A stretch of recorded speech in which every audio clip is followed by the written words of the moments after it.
Bonjour et Boker Tov. Nous allons étudier aujourd'hui le Chamishi, cinquième montée de Parashat Kitetse, dans le cadre du Bet Hamidrash Hillel, Bet Hamidrash fondé à la mémoire du Rav Hillel Pevzner Zichrono Livracha. Notre étude commence au Perek Rav Gimel, 23e chapitre du livre de Devarim, Pasuk Rav He, verset 25. La Torah ici nous parle du droit accordé à un ouvrier au moment de son travail. Ici on parle de deux cas spécifiques. On parle d'un ouvrier qui vient vendanger ou un ouvrier qui vient participer à la récolte. La Torah dit, Pasuk Rafé, verset 25, Kitavo becherem re'echa, lorsque tu viendras dans la vigne de ton prochain, ve'achalta navim kenafshecha, tu pourras manger du raisin selon ce que tu as envie. Sovaecha, jusqu'à que tu sois rassasié, ve'el keliecha, mais dans tes ustensiles, dans tes récipients, l'otiten, tu ne pourras pas en mettre. Alors de quoi parle-t-on ici? Rashi nous précise qu'ici on parle d'un ouvrier, quelqu'un qui vient travailler au moment des vendanges. Rashi, kitavo becherem re'echa bepoel akatuv medaber. On parle d'un ouvrier ici. On ne parle pas de quelqu'un qui rentre dans le champ ou dans la vigne de son prochain et qui commence à manger. Ça c'est du vol. Ici on parle d'un ouvrier qui est venu vendanger. Et lui, la Torah l'autorise à manger kenafshecha. Ça veut dire quoi kenafshecha? Kamashetirtse, autant que tu veux. Sovaecha, la limite c'est jusqu'à satiété, velo achila gassa, et pas une consommation grossière, c'est-à-dire en exagérant, en mangeant pour manger. Par contre, ve'el keliecha lotiten, tu pourras pas en mettre dans tes ustensiles, c'est-à-dire, mikan, de là on apprend, chez l'odibra Torah et la beshat batsir, qu'on parle au moment où il est là pour mettre dans les récipients du balabait, du propriétaire de la vigne.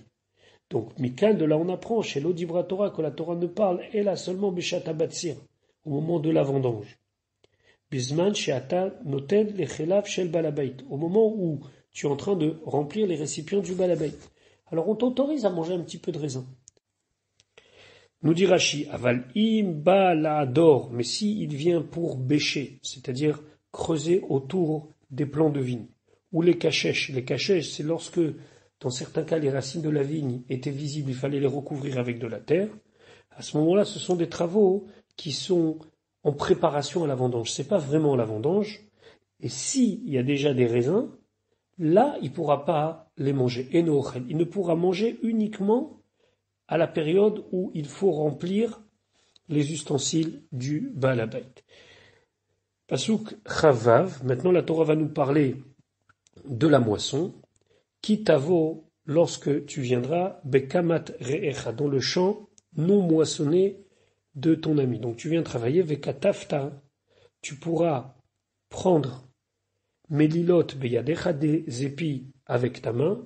Par contre, Vechermesh, la fossile, Lotanif, tu ne pourras pas balancer, c'est-à-dire tu ne pourras pas l'utiliser pour couper des épis pour toi, al kamatre echa, sur la récolte du champ de ton ami.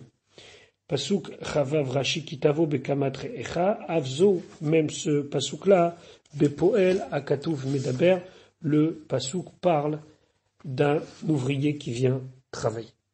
Maintenant, nous allons commencer l'étude du Perek Rav Dalet, en parlant du sujet du divorce selon la Torah. Pasuk Aleph, ki ikar ish ish, lorsqu'un homme prendra une femme, c'est-à-dire qu'il se sera marié avec elle, ou ve'ala, et qu'il aura eu une relation maritale avec elle, c'est-à-dire qu'il a fait tout le processus de mariage selon la Torah, ve'aya, et ce sera dans le cas, imlo timtsachen benav, si après elle ne trouve pas grâce à ses yeux. Pourquoi? Ki matzava ervat davar, car il a trouvé chez elle ervat davar. Alors ervat davar, nous allons traduire quelque chose de mauvais.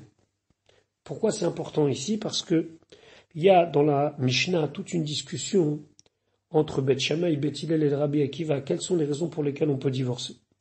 Selon Beth Shammai, et c'est comme ça qu'il semblerait que Rashi est penché, ervat davar, ça veut dire qu'on a trouvé quelque chose d'honteux, quelque chose d'indécent. Et là, à ce moment-là, il doit divorcer. D'après Bet Hillel, c'est beaucoup plus relatif. Lui, d'après lui, il y a deux choses, ervat ou bien davar. Tu peux trouver ou quelque chose d'indécent, et là tu dois divorcer, ou bien tu peux trouver davar, quelque chose qui te déplaît tout simplement, qui n'est pas de l'ordre de l'immoral.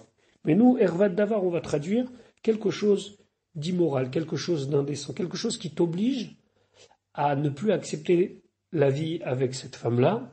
À ce moment-là, vechatavla, tu vas lui écrire Sefer Keritut. Un livre, alors quand on dit un livre ici, c'est un document, Keritut, qui va couper la relation entre le mari et la femme. C'est-à-dire que ce document va stipuler que cette femme qui était mariée avec X, à partir de maintenant n'est plus mariée, et elle est autorisée à tout celui qui voudrait se marier avec elle, bien sûr, dans le cadre où la halakha le permet. Venatan Beyada, il devra donner donc ce document, ce sefer, dans sa main. Quand on dit dans sa main, c'est-à-dire dans sa propriété, il faut qu'elle l'ait. Ve shilecha mi beto, et il la renverra de sa maison. Rashi kimatsa ba'ervat davar, mitzvah alav legarsha. C'est une mitzvah de divorcer dans ce cas-là. Shelo timtsachen be'enav, par le fait qu'elle n'a pas trouvé grâce à ses yeux. C'est-à-dire que, étant donné qu'il a vu quelque chose qui n'était pas correct, alors obligatoirement, il ne peut plus rester vivre avec elle. Donc il semblerait que Rashi parle dans le cas où c'est une mitzvah, c'est-à-dire qu'il a trouvé vraiment quelque chose de compromettant pour la femme. Pasuk Rav Bet, Veyatza mi beto, elle sortira de sa maison complètement, elle ne pourra plus rester y habiter, Vehalcha, et elle partira, Vehaïta leishacher, et elle sera à un autre homme. Alors ici la Torah ne nous dit pas obligatoirement, mais dans le cas où elle le voudrait, elle pourrait se remarier. Ici on remarquera qu'on dit les ish acher. Acher c'est un autre. Les ish acher, enze benzugo shel rishon. Lui n'a pas la même façon d'agir que le premier. Pourquoi? Ou otsi risha mitor beto. Lui, le premier, a fait sortir le mal de sa maison. Ici, encore une fois, on parle dans le cas où il lui a trouvé ervat davar, c'est-à-dire vraiment quelque chose d'indécent selon l'avis de Beth Shammai, ça veut dire quelque chose d'interdit. Et lui, qu'est-ce qu'il a fait? Il a pris cette femme-là, qui est une femme légère, de mauvaise vie, et il l'a fait rentrer à la maison. Encore une fois, on explique selon Rashi, et Rashi semble suivre l'avis de Beth Shammai. Si on veut expliquer selon Beth Hillel et selon Rabbi Akiva, alors ce serait une autre manière de voir les psukim. Pasuk Rav Gimel, ou Sneha, et le deuxième mari au final la déteste, à Isha Acharon, donc le dernier mari, Vekatavla Sefer Keritut, et lui aussi écrit un document de divorce, Venatan Beyada, et il lui donne dans sa main, Veshilecha mi beto, il la renvoie de sa maison. Ou bien, deuxième cas, Okiyamut Aisha Haron, ou bien le dernier mari, donc le numéro 2 ici, meurt, Asher lekachal oleisha, qu'il l'avait pris comme femme. Donc elle se retrouve ou divorcée une nouvelle fois, ou veuve. Usnea Aisha Haron, Akatuv Mevasero, le pasuk t'annonce chez Sopho l'isnota. Au final, il va la détester. Ve'imlav, et sinon, kovarto. Elle va l'enterrer. Ça veut dire qu'elle est tellement une mauvaise femme qu'il ne va plus supporter. Chez Neymar, comme c'est marqué, Okiyamut. Pasuk Dalet. Lo yuchal, il ne pourra pas, Baala Rishon, son premier mari, Asher Shilecha, qu'il avait renvoyé, qu'il avait divorcé, donc le mari numéro 1, la chouve l'écarta, la reprendre comme femme, liot lo leisha, être sa femme. Pourquoi? Achare Asher Utama. Après qu'elle se soit rendue impure. Alors sur le mot Utama ici, il y a beaucoup de discussions. Qu'est-ce que ça veut dire Utama? En quoi elle s'est rendue impure? Finalement, elle s'est simplement mariée une deuxième fois. Elle est divorcée, veuve, mais elle n'a rien fait d'interdit. Alors, il y a beaucoup de commentateurs qui essayent de comprendre quel est le sens de Utama, mais Utama ici c'est simplement un petit peu de bon sens dans le sens que est-ce qu'elle a le droit de revenir vivre de manière maritale avec un homme qui était son premier mari, alors que elle a connu une autre vie maritale?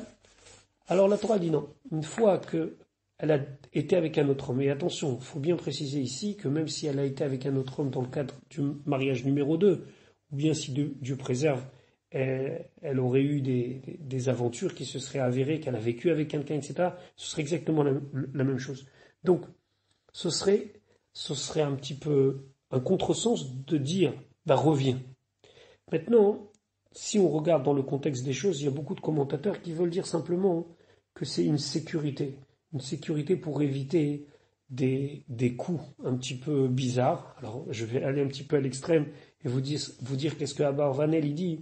Il dit, on a peur qu'un homme pauvre, qui vit avec une femme pauvre, qui ne s'en sorte pas, décide de divorcer de cette femme pour qu'elle puisse se marier avec quelqu'un de riche, et que lorsqu'elle va se marier avec quelqu'un de riche, au final, elle va lui faire la vie amère, elle va récupérer de l'argent, une ketouva importante, ou bien pire, elle serait veuve de manière un petit peu bizarre, on va dire ça comme ça, qu'elle provoquerait la mort de son mari, ce qui est un scénario très très peu probable, mais en tout cas il est ramené, et tout ça pour pouvoir se marier après remarier avec son premier mari. En tout cas, on va rester dans l'idée que c'est pas le bon sens de se dire à cette femme-là, alors qu'elle a vécu maritalement avec un autre homme, reviens chez cet homme-là. Et donc c'est la raison pour laquelle on dit Utama. Et la Torah dit Kito Evaï, car c'est quelque chose d'abominable, d'insupportable, Ifne Hashem devant Hashem. Velo Tachati et Haaretz, ça ne va pas faire que la terre sera pleine de fautes. Asher Hashem Elokecha, que Hashem, ton Dieu, Noten Lecha Nachala, il te donne en héritage. Rachid expliquait Achare Asher Utama, les rabot, ça inclut Sota chez Nistera. Même dans le cas de la Sota, c'est-à-dire que c'était une femme sur laquelle son mari avait un doute d'adultère, etc., etc. Même dans ce cas-là, ce ne sera pas possible de revenir à son premier mariage.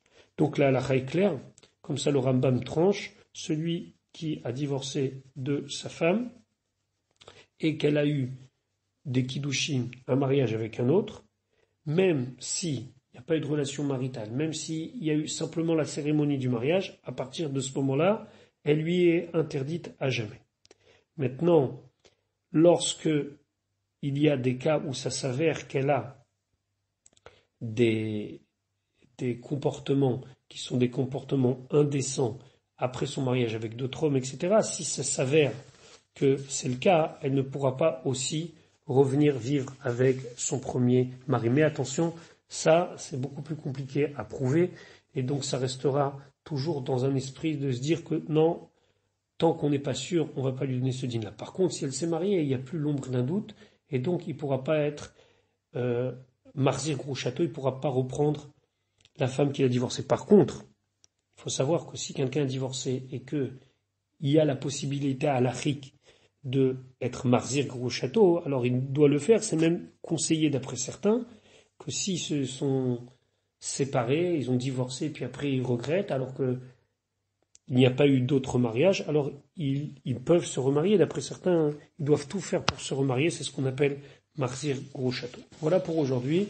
Je vous souhaite une bonne journée et Bezrat Hashem à demain pour la suite de notre étude.